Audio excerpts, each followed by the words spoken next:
Jeff Roorda, you were there. You were kind of at the center of it all, Police Office Association, and there are people who were calling for your arrest after all this based on some alleged assault of one of the people who showed up at the hearings. Now, we've got actual tape, and it basically clearly shows that this woman who was in question, when you were standing and trying to move past an aisle, she clearly got up and elbowed you. Is that your recollection? That's right, yeah, and there was some foot stomping and kicking going on, and I mean, you can see her move over from a distance to get between me and the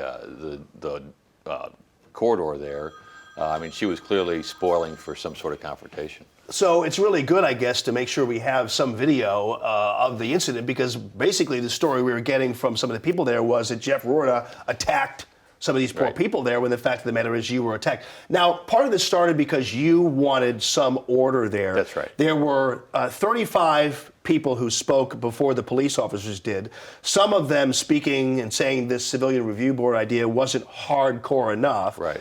Then the cops came up, and then they were shouted down. That's right, yeah, we were respectful. We heard, sat quietly and listened to what the anti-police elements in the room had to say, and then when our officers got up, the guys that keep our streets safe every night, dodge bullets every night, they were shown no respect. There was no semblance of order.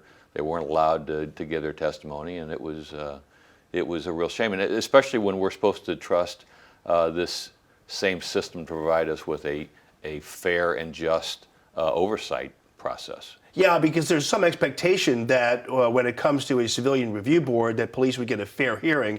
But these were civilians at this hearing who were shouting down police officers. Some of whom I'm sure would be nominated to be on this board, yeah. It's interesting, too. I know you're wearing a, let me see your wrist there. You're wearing a wristband that says, "I am Darren Wilson." Yes. There were some individuals who saw that, considered that to be inciting. And here's another example of a double standard. It feels like people can wear F the police shirts, but Jeff Roorda can't wear a wristband that says, "I am Darren Wilson." Yeah, and Jamie, I didn't wear this to incite anything. I've worn it every day to work since the Department of Justice told my police officers they weren't allowed to wear it to work. I interviewed you earlier in the week, and you had that on. Right. And this is the same mindset that says that by showing up in protective gear, the police provoked violence, and that justified violence. It's the same thing we heard last night, that this expression of free speech, peaceful expression, by the way, somehow provokes and incites violence. So where do we go from here, you think? I mean, is this something that creates a bad mark on the whole process, or do you think this is just something that would be expected? Do you expect more of this kind of confrontation? Because you got to be able to have a hearing without people hitting each other. Right, yeah, I agreed. And that's on the chairman to maintain order in his committee hearing, and that didn't happen last night, and that was too bad.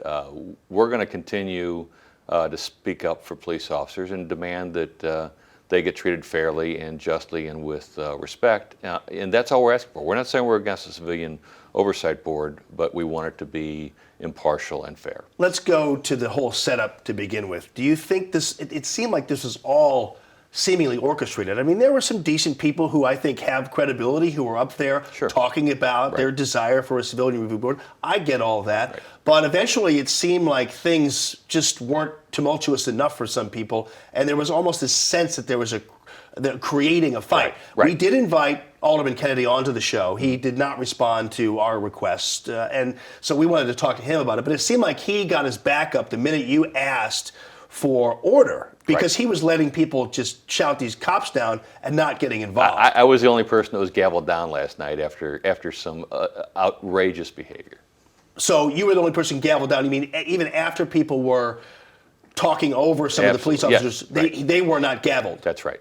And you were? I was. All right. Have you had a conversation with anybody today in the aftermath of this from the Board of Aldermen? I talked to President Reed this morning. I talked to Alderman Kennedy this morning. We're committed to staying at the table and having mature conversations, but that's not what we had last night. All right, Jeff Roorda, Police Office Association of St. Louis, thank you very much for being with us. Thank you, Jamie. Okay, that's Jeff Roorda.